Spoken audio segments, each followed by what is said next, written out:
시청자 여러분 안녕하십니까? JJC 뉴스온 시작합니다. 조 바이든 미국 대통령이 취임하면서 바이든 시대가 공식 개막했습니다. 광산 매몰 사고의 억울함을 풀어달라는 청와대 국민청원이 올라왔습니다. 4.7 서울시장 보궐선거가 확정되면서 후보들 간의 신경전이 고조되고 있습니다. 김진욱 전 헌법재판소 선임연구관이 고위공직자 범죄수사처장에 취임했습니다. 마포구가 올해부터 청년 주거급여 분리지급 제도를 시행합니다. 첫 소식입니다. 조 바이든 미국 대통령이 한국 시각으로 21일 취임했습니다. 전 세계에 혼란을 일으켰던 트럼프 시대가 끝나고 바이든 시대가 공식 개막한 겁니다. 이로써 미국 국내 정책은 물론 국제 질서도 크게 바뀌게 됐는데요. 현 상황에 대해 북한 안보, 외교, 한미 동맹 훈련 총 3분야로 나눠 언론사별로 살펴보겠습니다. 먼저 북한 안보 소식입니다. A일보는 바이든 행정부는 중국과 북한에 대해 확고한 원칙 대응을 할 것이라며 한반도 정책에 있어서 북한의 핵무기 증강 협박에 단호하게 대응하면서 추가로 북한 주민의 인권 문제까지 제기할 가능성이 크다고 말했습니다. B일보는 북한을 위협으로 규정한 이들의 발언은 정상회담을 통한 트럼프 행정부의 톱다운 방식에서 벗어나 실무 중심의 북핵 협상 추진 등 새로운 접근법으로 북핵 해법을 모색하겠다는 의미로 풀이된다고 말했습니다. 다음은 외교입니다. 먼저 A일보는 바이든 행정부 출범에 때 맞춰 문재인 대통령은 외교부 장관을 정의용 전 청와대 국가안보실장으로 교체했다며 톱다운 쇼를 연출했던 정 후보자가 어떻게 미국의 보텀업 전환에 호흡을 맞춰 나갈지 의문이라고 말했습니다. 이어서 B일보는 버락 오바마 행정부 때 민주당 정권은 이 전략적 인내로 북한과의 대화에 소극적이었고 그 결과 북한의 핵 역량을 강화시켰다는 평가를 받는다고 비판했습니다. 또 정의용 새 외교팀은 대북 정책을 둘러싼 양국의 견해차를 줄여 최적의 대북 해법을 도출해내야 한다고 말했습니다. 마지막은 한미 동맹 훈련입니다. A일보는 적대적 군사행위 축소가 한반도 평화 정착의 첫걸음이라는 데 이의가 없다면 현 단계에서 훈련 규모 조정은 남북미 대화 재개 분위기 조성에 도움이 된다고 말했습니다. 또 이런 여건까지 고려해 한미 당국이 유연하게 훈련 방침을 정하고 이를 토대로 북한과 군사회담을 추진해 경색된 국면을 타개할 필요가 있다고 꼬집었습니다. 마지막으로 B일보는 대북 전단금지법 등에 대한 미국 내 움직임 등 작금의 상황을 보면 바이든 시대의 한미 관계는 우리 정부의 생각과는 다르게 전개될 수도 있다고 말했습니다. 또 급한 불부터 꺼야 한다며 한미 간 외교 현안 조율이 급선무라고 강조했습니다. 바이든 시대의 개막은 우리나라 외교, 안보, 통상, 경제 등 거의 모든 분야에서 큰 변화를 불러올 겁니다. 바이든 대통령이 선거전에서 제창했던 것처럼 양국 관계에서 더 나은 재건이 이루어질 수 있도록 총력을 모아야 합니다. 국민이 물으면 정부가 답하는 국민청원, 국정 현안과 관련해 누구나 청원을 제기하고 국민 다수의 목소리를 모을 수 있는데요. 20만 명 이상의 동의를 받으면 정부와 청와대 관계자들의 답변을 받게 됩니다. 오늘 소개해드릴 내용은 광산 매몰 사고의 억울함을 풀어달라는 청원입니다. 지난 5일 청와대 국민청원 게시판에는 추운 겨울 광산에 매몰돼 우리 곁을 떠난 아빠의 억울함을 호소합니다라는 청원이 올라왔습니다. 청원인이 밝힌 사고는 지난해 12월 16일 삼척시의 한 석회석 광산에서 발생했는데요. 당시 굴착기 기사 A씨는 광산 갱도 입구 400여 미터 지점에서 굴착기 작업 중 상부에서 토사가 유출돼 매몰됐으며 9시간 30여 분 만에 숨진 채 발견됐습니다. 숨진 굴착기 운전자의 유족이라고 밝힌 청원인은 굴착기랑 좀 떨어진 곳에서 시신이 발견된 점을 미뤄볼 때 광산이 붕괴하기 시작하자 이상함을 감지하시고 굴착기에서 빠져나오는 순간 무너진 토사에 목숨을 잃으신 것 같다고 말했습니다. 이어서 그 차갑고 숨막히는 토사에 깔려 고통받았을 우리 아빠를 생각하니 지금도 하염없이 눈물만 난다고 울분을 토했습니다. 청원인은 사고와 관련해 사업장 안전관리 부실에 대한 의혹을 제기하며 억울함을 전했습니다. 특히 안전요원 미배치, 산재보험 가입 방치, 원청의 방치 등에 따른 사업장 층의 책임을 지적하며 열심히 살아온 가족과 억울하게 돌아가신 아빠를 도와달라고 거듭 호소했습니다. 이어서 사고와 관련해 합청업체는 물론 원청업체 측도 무책임한 태도를 보이고 있다고 지적했는데요. 이번 일의 원청은 비시멘트사지만 현재 이 일에 관해서는 나몰라라 하고 있고 하청업체인 채굴업체 역시 얼토당치하지 않은 금액을 합의금으로 제시하며 빨리 마무리하려 한다고 토로했습니다. 끝으로 창원이는 근로기준법에 따르면 근로제공 관계 실질이 사업장 임금을 목적으로 한 종속적 관계가 있다면 근로자로 볼 수 있다고 규정하고 있다며 부디 아빠가 편안하게 하늘나라로 갈 수 있도록 또 이 땅의 모든 근로자들이 합당한 처우를 받을 수 있도록 많은 관심을 부탁드린다고 요청했습니다. 해당 청원에는 22일 오후 1시를 기준으로 2만 7천여 명이 동의했습니다. 이어서 국회 소식입니다. 2020년 7월 서울특별시장이었던 고 박원순 시장이 사망하면서 4.7 서울시장 보궐선거가 확정됐습니다. 차기 대선을 1년 앞두고 치르게 된 이번 선거에서 후보 간 신경전이 고조되고 있습니다. 오는 4월 예정된 서울시장 보궐선거에 많은 인사들이 출마를 선언했습니다.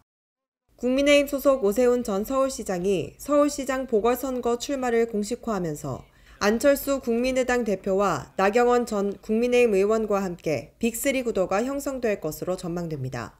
오 전 시장은 시정 운영 경험이 있는 유일한 후보임을 강점으로 내세우며 출마를 선언했습니다. 재선 시장으로 5년 동안 쌓은 시정 경험이라는 비장의 무기가 있습니다.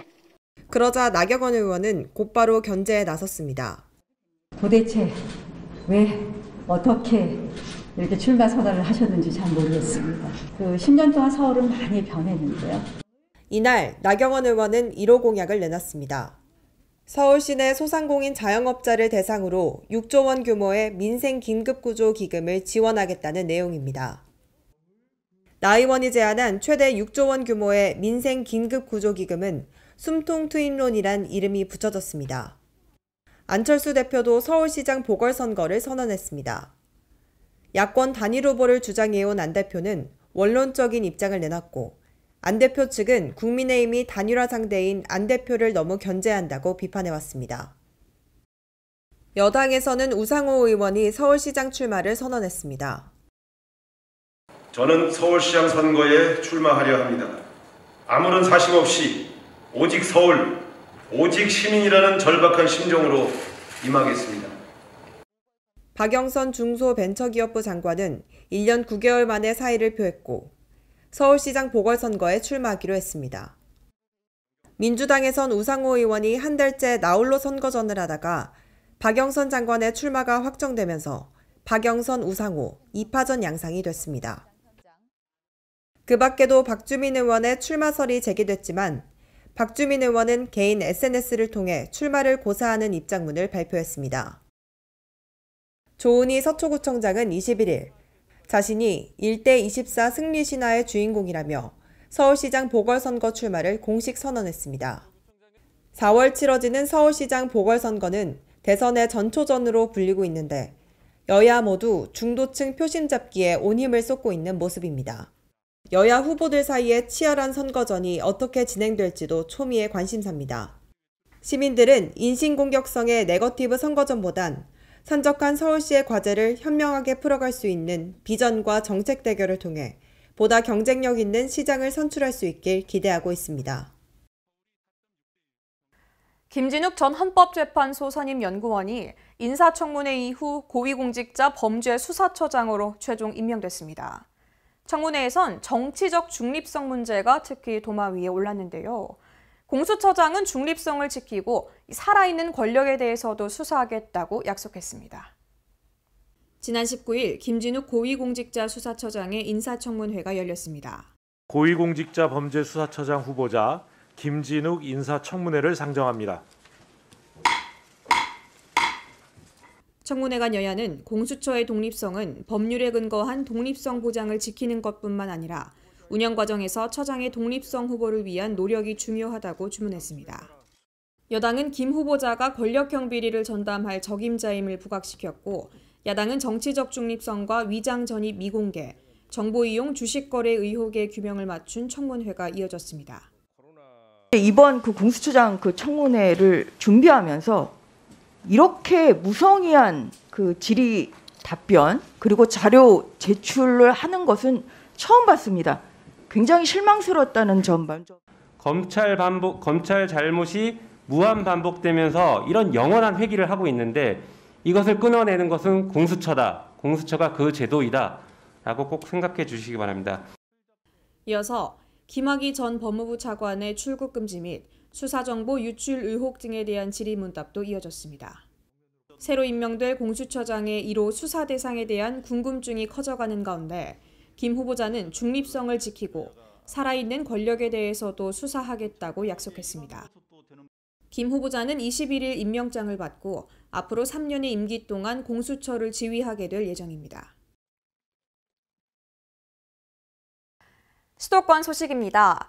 강북구가 2월 5일까지 3명 이상으로 구성된 청년 모임이나 단체를 대상으로 프로젝트 사업 참여자를 모집합니다.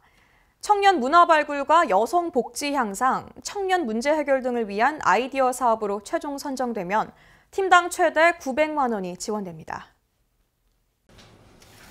강북구가 청년들의 구정 참여 기회를 확대하고 이들의 활동을 활성화하기 위해 청년 도전 프로젝트를 공모합니다. 공모 주제는 코로나 상황을 대비해 온라인에서 활용 가능하거나 지역에 기반을 둔 청년 문화 발굴에 기여할 수 있는 사업이어야 합니다.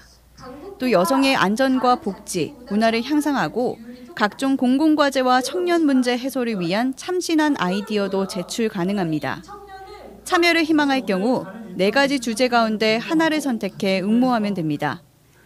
신청 자격은 강북구에 거주하고 있거나 강북구에서 활동하고 있는 만 19세 이상 39세 이하 청년으로 구성된 3명 이상의 모임이나 단체에 부여됩니다. 응모 기간은 1월 18일부터 2월 5일까지로 강북구 홈페이지에서 구비 서류를 내려받아 작성한 뒤 이메일로 접수하면 됩니다. 이번 사업은 청년들이 직접 기획하고 실행하고 평가할 수 있는 프로젝트를 강북구가 지원하는 것으로 올해 4월부터 연말까지 진행될 예정입니다. 서류 심사와 프레젠테이션, 질의응답 등을 거쳐 최종 대상자로 선정되면 팀당 최대 900만 원의 사업비가 지원됩니다. 화재 사고는 예방이 정말 중요한데요. 마포구는 지역 내 노인 장애인 복지시설에 자동으로 화재를 진압하는 자동 소화기 패치를 설치한다고 밝혔습니다.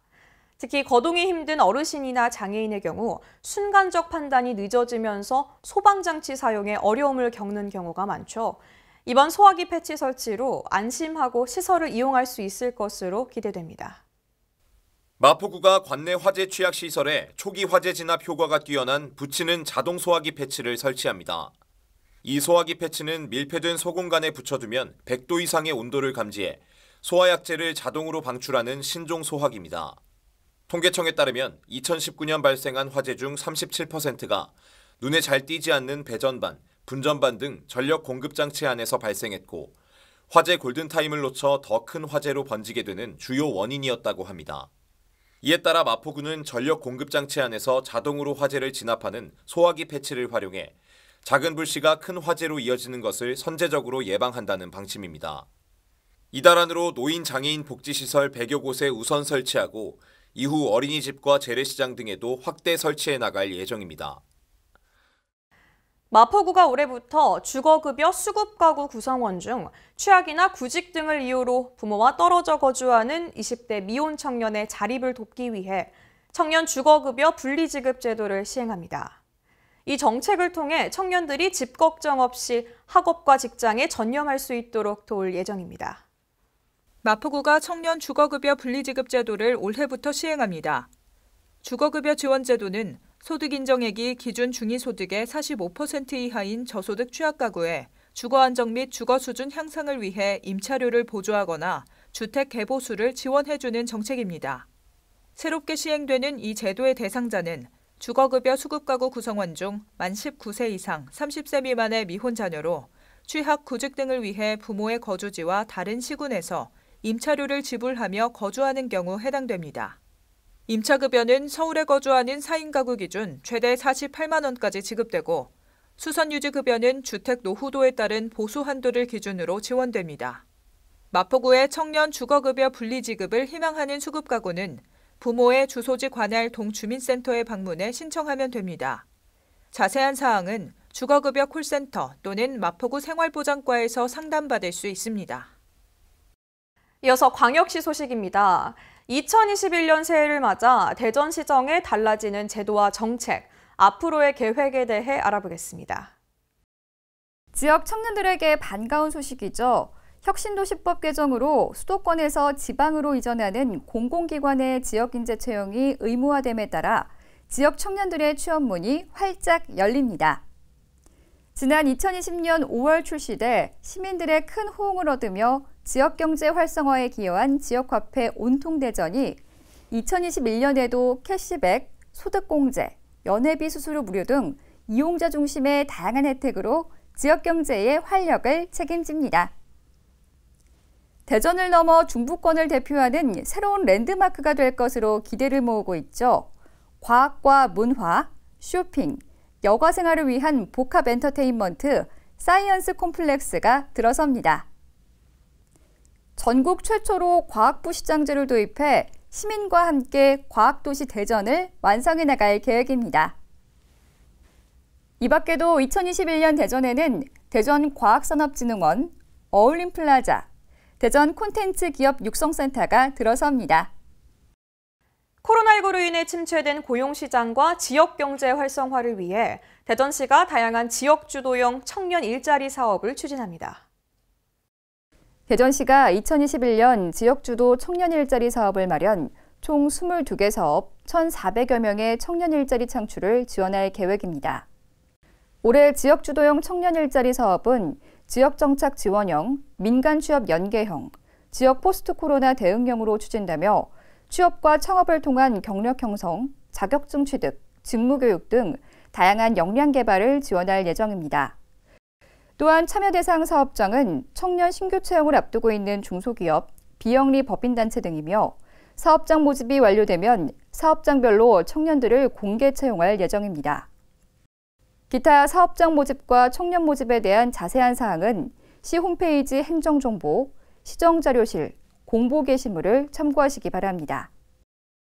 코로나19가 확산되면서 감기나 발열 등에도 진료받기가 불편하셨을 겁니다. 광주시가 일반 진료를 원하는 시민들의 불편을 최소화하기 위해 호흡기 전담 클리닉을 운영합니다. 호흡기 전담 클리닉은 일반 환자와 호흡기 환자의 건강보호는 물론 감기 환자의 진료 공백을 최소화하고 의료진과 환자 간의 교차 감염 위험을 사전에 차단하기 위해 추진됐습니다. 이를 위해 일반 진료실과 분리된 별도 공간에서 호흡기 환자를 진료하고 입구부터 출구까지 동선을 분리했으며 환자 대기구역도 따로 마련했습니다. 의료진은 개인보호구를 철저히 착용 후 진료하게 됩니다. 전액 국비사업인 호흡기 전담 클리닉은 지역 15개소 설치를 목표로 남구 백병원을 비롯한 총 12곳이 운영 중이며 이달 중 3곳도 개소할 예정입니다. 클리닉을 통해 발열, 호흡기 질환과 코로나19에 대한 진료가 보다 안전하고 심층적으로 이루어질 것으로 기대됩니다. 클리닉 운영 시간은 평일 오전 9시부터 오후 5시까지, 토요일은 오전 9시부터 낮 12시까지며 사전 예약도 가능합니다. 진료 후 필요 시에는 발열, 호흡기 질환 증상자를 대상으로 코로나19 검사를 진행하고 그 외에 일반 호흡기 질환 증상자도 진료받을 수 있습니다. 네, 다음은 강원도 소식입니다. 시민 여러분을 안전하게 지켜주는 생활 속 CCTV가 더욱 똑똑해졌습니다. 강릉시가 CCTV 스마트 선별 관제 시스템을 확대 구축할 계획인데요. 자세한 내용 알아보겠습니다. 강릉시의 방범 CCTV 운영 수량은 매년 증가하고 있지만 CCTV를 관제하는 요원은 부족한 것이 사실입니다. 강릉 지역 CCTV는 1,360여 대로 관제 요원 1명당 평균 340대를 담당하고 있습니다. 강릉시는 이런 문제점을 해결하기 위해 CCTV 관제 시스템에 인공지능 AI 기술을 적용한 스마트 선별 관제 시스템을 구축했습니다. 선별관제 시스템이란 사람과 차량의 움직임을 스스로 분석해 움직임이 감지되는 영상만을 골라 관제 요원에게 보여주는 시스템인데요. 현재 50대의 시스템이 적용돼 있고 내년까지 550대의 방범용 CCTV에 추가로 이 시스템을 적용할 계획입니다. 2020년 한 해 총 2건의 재난사고에 대해 국민안전보험에서 보험금을 지급했습니다. 군은 지난해 11월 농기계 장애로 보험금 100만 원을 지급하고 농기계 사망사고로 숨진 국민의 유가족에게는 1,000만 원의 보험금을 지급했습니다. 국민안전보험은 평창군이 직접 보험사와 계약하고 비용을 부담해 재난사고 등으로 피해를 입은 국민들에게 보험사가 보험금을 지급하는 제도로 자연재해 상해사망, 폭발화재 붕괴 상해사망, 대중교통 이용 중 상해사망 후유장애, 스쿨존 교통사고 부상치료비, 강도 상해사망 후유장애 등 총 13개를 보장합니다. 평창군은 코로나19 3차 대유행에 따른 농민 부담을 덜기 위해 농기계 무상임대 혜택을 6월 말까지 연장합니다. 2020년 4월에 시작한 농기계 무상임대 혜택은 2020년 7월 말까지 시행할 계획이었습니다. 앞서 농촌 인력난과 농산물 가격 하락으로 어려움을 겪는 농민을 위해 1차적으로 12월까지 5개월 연장한 바 있습니다.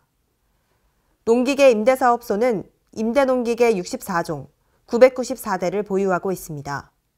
2020년 4월부터 12월 중순까지 모두 1,204곳의 농가에서 농기계 3,865대를 6,924일 동안 이용했으며 평창군이 감면한 임대료는 2억 500만 원입니다. 한편 농기계 임대료 감면 기간을 연장하고 올해 박림면, 대관령면 2곳에 농기계 임대사업소를 추가 설치해 농가에 실질적 도움이 되겠다고 전했습니다. 횡성군이 코로나19로 침체된 지역 경제에 활력을 불어넣기 위해 시가지 공영주차장 주차요금 감면을 실시합니다. 횡성군이 지난 1월 11일부터 횡성읍 시가지 공영주차장 11개 구간 108면에 대해 주차요금 감면에 들어갔습니다. 점심시간대인 낮 12시부터 1시간 동안은 주차요금을 전액 감면하고 이외 주차장 운영시간대에는 주차요금 50%를 감면해줍니다. 앞서 횡성군은 지난 2020년 4월부터 공영주차장의 주차요금을 50% 감면을 시행해왔으며 코로나19 장기화로 소비심리 위축이 더욱 심각해짐에 따라 11일부터 점심시간대 주차요금 전액 감면을 추가 시행하기로 했습니다. 이번 감면 조치는 코로나19 종식과 더불어 지역 경제가 회복될 때까지 지속 운영될 전망입니다. 네, 충청도 소식입니다. 정부의 코로나19 백신 도입 일정이 윤곽을 드러내면서 충북도가 예방접종을 위한 본격적인 준비에 들어갔습니다. 정부가 지정한 우선접종 권장 대상에 따르면 도내 우선접종 대상자 규모는 65만여 명으로 추산됩니다. 도는 질병관리청사나 코로나19 예방접종 대응 추진단과 협력할 태스크포스를 구성할 방침입니다. 또 백신 접종기관도 곧 지정해 장소가 마련되면 도내 수요에 맞는 의약품 보관용 초저온 냉동고를 갖출 계획입니다. 보령시가 신년 언론인 간담회에서 2022년을 보령시 방문의 해로 정하고 이를 위한 본격적인 준비에 착수했습니다. 김동일 시장은 앞으로 코로나19 백신과 치료제 등이 보급되면 그동안 억눌려 있던 관광 수요가 급증할 것이라며 성주산 모노레일 및 원산도 해상 케이블카 설치 등 관광 인프라를 확충해 2022년을 보령시 방문해로 선포하기 위한 작업에 착수했다고 밝혔습니다. 뿐만 아니라 보령 화력 1, 2호기 조기 폐쇄에 따라 산업위기 대응 특별지역과 중소기업 특별지원지역 지정 신청도 함께 추진하기로 했습니다. 보령시는 코로나19 장기화 등으로 지역이 위기에 직면해 있지만 이를 지역 발전의 동력으로 삼아 적극적으로 난관을 헤쳐나간다는 방침입니다. 네, 경상도 소식입니다. 코로나19로 어려움을 겪고 있는 양산시의 중소기업과 소상공인을 위해 중소기업 육성자금과 소상공인 긴급자금을 지원합니다. 양산시는 중소기업의 자금난을 해소하고 경영 안정을 위해 경영 안정자금과 시설 설비자금, 기술 창업 안정자금 등 800억 원 규모의 중소기업 육성자금을 지원하기로 했습니다. 중소기업 육성자금은 양산시와 협약을 맺은 시중은행이 자금을 대출하고 시가 대출금리 일부를 보전해주는 방식으로 지원됩니다. 아울러 경상남도는 사회적 거리 두기에 따른 영업 제한으로 어려움을 겪고 있는 소상공인을 위해 긴급자금 지원에도 나섰습니다. 지원 대상은 음식점업, 노래 연습장 등 9개 업종으로 지원 규모는 총 300억 원이며 업체당 기보증 포함 1억 원 이내에서 별도 한도 사정 없이 1,000만 원 동일 금액을 융자하고 경남도가 2년간 연 2.5%의 이자 차액을 보전합니다. 도시 경쟁력의 가장 기본, 바로 인구입니다. 포항시는 51만 인구 회복을 위해 지속적으로 새로운 시책을 발굴하는 등 온 힘을 다하고 있는데요. 포항사랑 주소 갖기 운동에 여러 기관이 함께하며 힘을 보태고 있습니다. 포항시는 15일 포스코 및 6개 계열사와 함께 포항사랑 주소 갖기 운동 상생발전 협약식을 가졌습니다. 시는 이날 협약식에 함께한 기업들과 유기적 동반자 관계를 형성합니다. 이를 통해 위기의식을 나누고 정보를 공유하는 등 인구 감소 문제에 공동 대응합니다. 또 향후 포항 주소 전입 시 기업별 인센티브 방안도 함께 논의하기로 했습니다. 아울러 포항시는 이날 협약을 시작으로 철강관리공단, 지역 내 대학, 자생단체 등과 추가로 협약을 이어갈 예정입니다. 한편 포항시는 51만 인구 회복에 사활을 걸고 있습니다.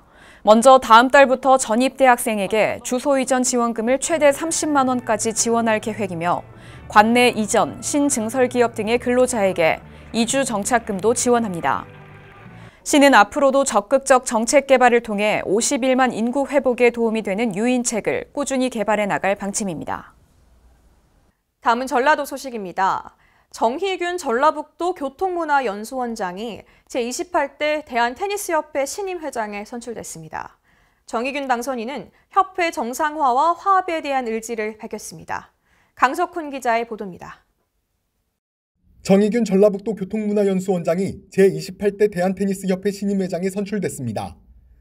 이날 선거에서 정희균 신임회장은 총 투표수 189표 중 100표를 획득해 제26대 회장을 지낸 주원홍 후보와 제27대 회장을 지낸 곽용훈 후보, 김문일 후보를 누르고 당선됐습니다.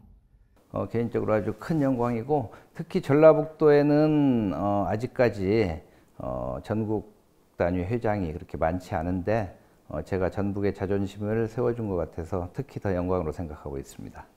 정희균 신임회장은 테니스계 갈등을 봉합하고 화합으로 나아가기 위한 방향으로 3대 과제를 제시했습니다.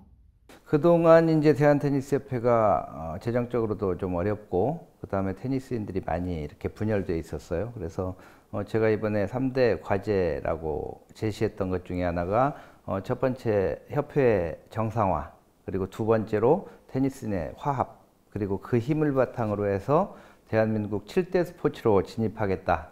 이런 세 가지 목표를 제시했습니다.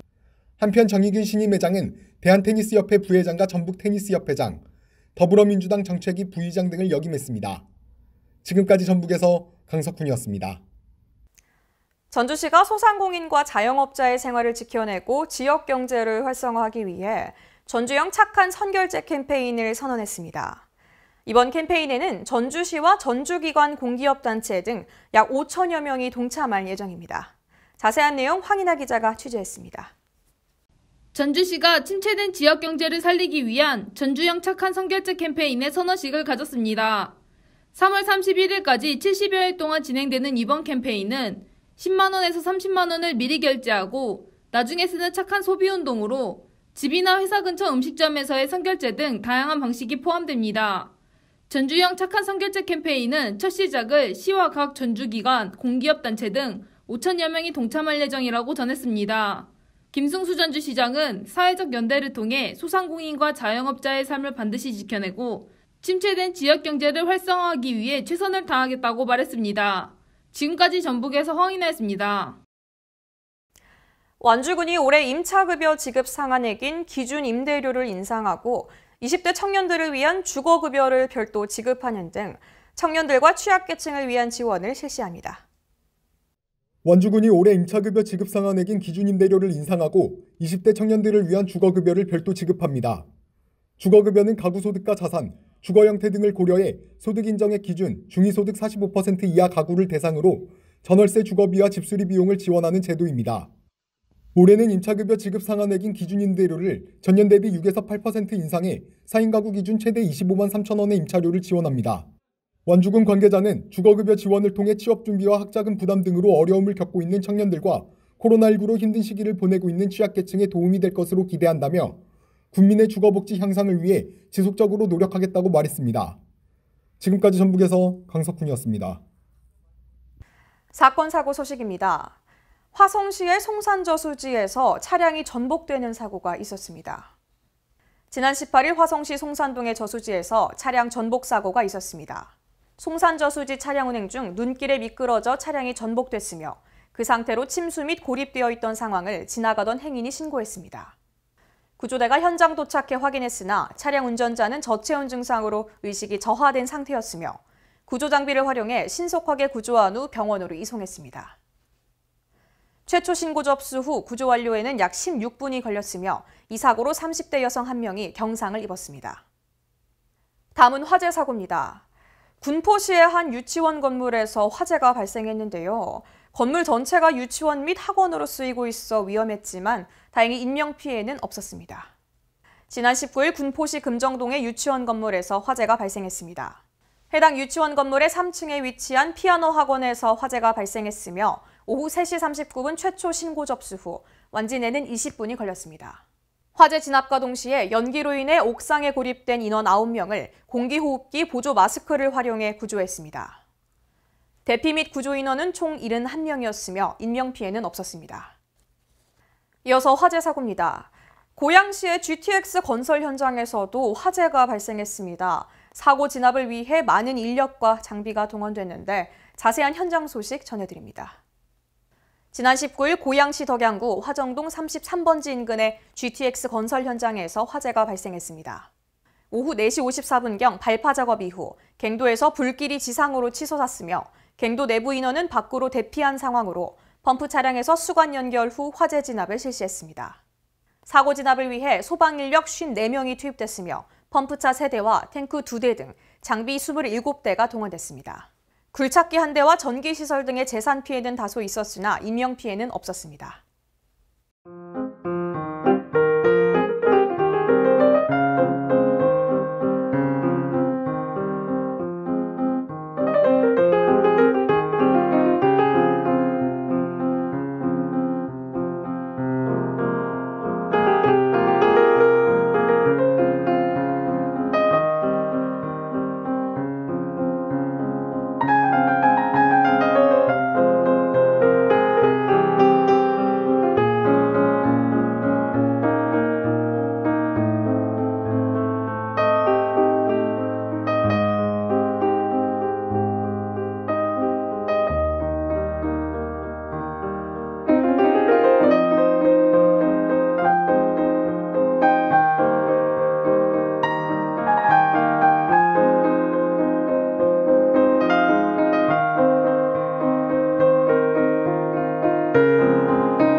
1월 중순이지만 다소 따뜻한 날씨가 계속되고 있습니다.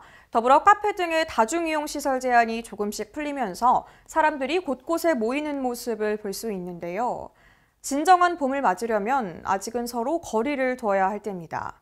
계속해서 방역수칙 준수에 힘써 주시길 바라며 이상 뉴스 마칩니다. 시청해주신 여러분 고맙습니다.